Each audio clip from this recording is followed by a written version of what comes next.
Smart classroom চ্যানেলে সকল ভিউয়ার্সকে জানাই সুস্বাগত।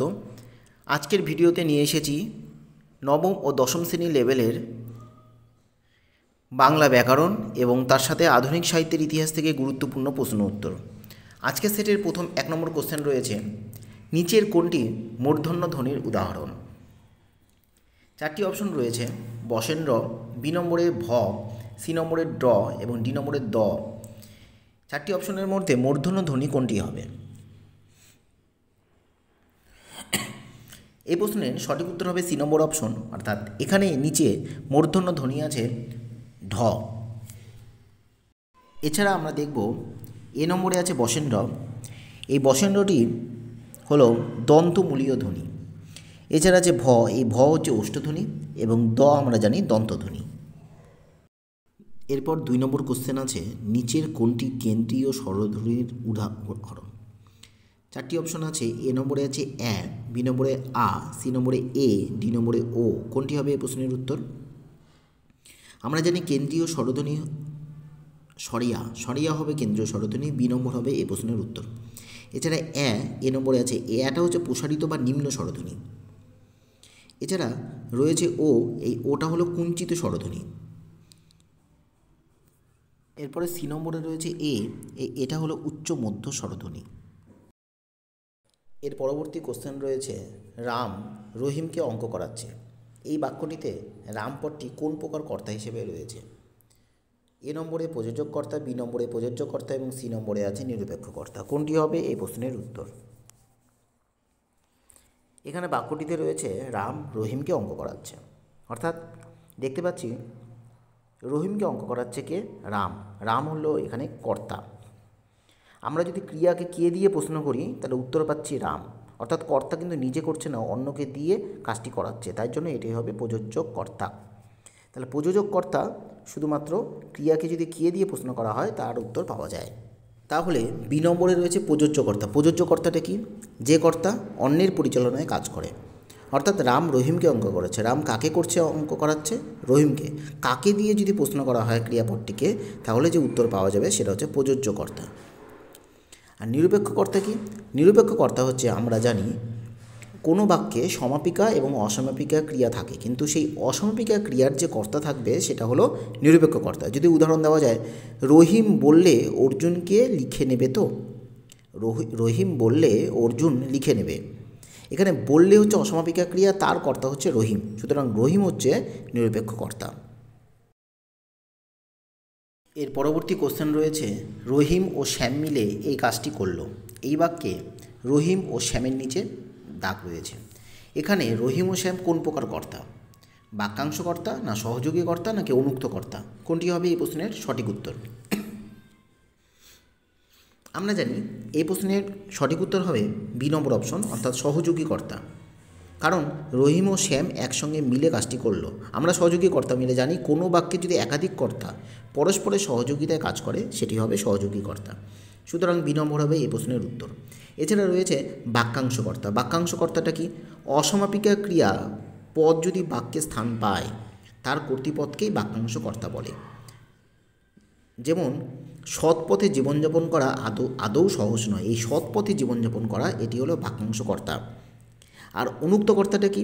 আমরা জানি কর্মবাচ্য অথবা ভাববাচ্যের যে কর্তা থাকে সেটা হলো অনুক্ত কর্তা, অর্থাৎ বাল্মীকি কর্তৃক রামায়ণ রচিত হয়েছিল, তাহলে বাল্মীকি এটি হলো অনুক্ত কর্তা। এর পরবর্তী কোশ্চেন, বাঙালির ঘরে ঘরে সন্ধ্যায় শাক বাজে। এখানে শাক পদটি বাক্যে কোন প্রকার কর্তা হিসেবে কাজ করছে? 3টি অপশন আছে, এ অনুক্ত কর্তা, বি সাধনকর্তা, সি কর্ম কর্তৃবাচ্যের কর্তা। কোনটি হবে এই প্রশ্নের উত্তর?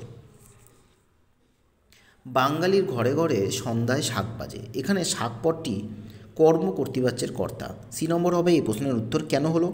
কারণ আমরা দেখতে পাচ্ছি যদি আমরা প্রশ্ন করি বাজে যে ক্রিয়াপদটি রয়েছে, ক্রিয়াপদকে যদি আমরা প্রশ্ন করি কে বাজে? শাক বাজে, অর্থাৎ শাক কিন্তু আসলে কর্ম। কি বাজে যদি প্রশ্ন করি তাহলে শাক বাজে, এখানে কর্ম, কিন্তু এই কর্মটাই কর্তার মতন আচরণ করছে। কে বাজে? শাক বাজে, সুতরাং কর্মই যখন কর্তার মতন আচরণ করবে সেই কর্মটি হবে কর্ম কর্তৃবাচ্যের কর্তা। এর পরবর্তী আরেকটি অপশন রয়েছে অনুক্ত কর্তা। অনুক্ত কর্তাটা কি? আমরা জানি কর্মবাচ্য বা ভাববাচ্যের যে কর্তা থাকে সেটা হলো অনুক্ত কর্তা। আর সাধনকর্তা কি? কর্তা যখন কোনো উপকরণ হিসেবে কাজ করে। যদি উদাহরণ দিই, কলমে লেখে, কলমে লেখে অর্থাৎ কলম, এই কলমটা হয়ে গেল এখানে সাধনকর্তা। কারণ এখানে দেখতে পাচ্ছি কলম হলো একটি উপকরণ বা যন্ত্র, তাই কলম সাধনকর্তা। অথবা আরেকটি উদাহরণ হয়, করাতে কাঠ চেরা হয়, এখানে করাত হলো একটি উপকরণ, তাই করাত হলো সাধনকর্তা। এর পরবর্তী 10 নম্বর কোশ্চেন, যদু মধুকে গান শোনাচ্ছে। এই বাক্যটিতে দ্বিকর্মক ক্রিয়াপদ আছে কোনটি? এর জন্য অপশন আছে 3টি। এ নম্বরে রয়েছে যদু, বি নম্বরে রয়েছে মধু এবং সি নম্বরে রয়েছে যদু এবং মধু, ডি নম্বরে রয়েছে মধু ও গান। কোনটি হবে এই প্রশ্নের সঠিক উত্তর? দ্বিকর্মক ক্রিয়াপদ আমরা জানি যে সমাপিকা ক্রিয়ার দুটি কর্ম থাকে, অর্থাৎ বাক্যটি রয়েছে যদু মধুকে গান শোনাচ্ছে। এই যে সমাপিকা ক্রিয়া শোনাচ্ছে, গান শোনাচ্ছে, তার ক্রিয়া হচ্ছে দুটি রয়েছে। কোন দুটি ক্রিয়া সেটা আমাকে খুঁজে বের করতে হবে। আমরা জানি এখানে যদু কাকে গান শোনাচ্ছে? মধুকে। মধুর হচ্ছে এখানে গৌণকর্ম। তাহলে গৌণকর্মটা কি? আমরা জানি কর্তা সম্পাদিত কর্মটি যেটি ব্যক্তি বা প্রাণীবাচক সেটি হলো গৌণকর্ম, আর যেটি বস্তুবাচক সেটি হলো মুখ্য কর্ম।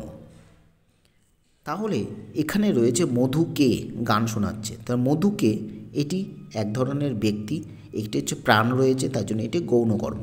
আর এখানে গান, গানের মধ্যে কোনো প্রাণ নেই, এটি একটা বস্তু, সে গানটা হচ্ছে মুখ্য কর্ম। সুতরাং এখানে দুটি কর্ম রয়েছে, একটি হলো মধুকে আর একটি হলো গান। গৌণ এবং মুখ্য দুটি কর্ম থাকার জন্য ডি নম্বর হবে এই প্রশ্নের সঠিক উত্তর, মধু ও গান, দ্বিকর্মক ক্রিয়া। এরপরে রয়েছে সরাসরি প্রশ্নোত্তর। প্রথম প্রশ্ন, রবীন্দ্রনাথ ঠাকুরের প্রথম স্বাক্ষরিত কবিতা কোনটি? সঠিক উত্তর হবে হিন্দু মেলার উপহার। এটি প্রথম স্বাক্ষরযুক্ত কবিতা, যেটি অমৃতবাজার পত্রিকায় প্রকাশিত হয়েছিল। এরপরে আছে 12 নম্বর কোশ্চেন, রবীন্দ্রনাথ ঠাকুর তার বাংলা শব্দতত্ত্ব কাকে উৎসর্গ করেছিলেন? সঠিক উত্তর হবে বিদুশেখর শাস্ত্রী মহাশয়কে তার বাংলা শব্দতত্ত্ব উৎসর্গ করেছিলেন। এর পরবর্তী প্রশ্ন রয়েছে, উত্তরায়ণ এবং অনুবর্তন এই দুই রচনাটি কার লেখা? সঠিক উত্তর হবে তারাশঙ্কর বন্দ্যোপাধ্যায়ের লেখা উত্তরায়ণ এই উপন্যাসটি। এই উত্তরায়ণ উপন্যাসটি প্রকাশিত হয় 1950 সালে। এছাড়া অনুবর্তন, এই অনুবর্তন উপন্যাসটি বিভূতিভূষণ মুখোপাধ্যায়ের রচনা, যেটি প্রকাশিত হয় 1942 সালে। আজকের ভিডিওতে এই কয়েকটি গুরুত্বপূর্ণ প্রশ্ন নিয়ে আলোচনা করলাম। এর পরবর্তী ভিডিওতে অন্য কোনো বিষয় নিয়ে চলে আসব। ধন্যবাদ।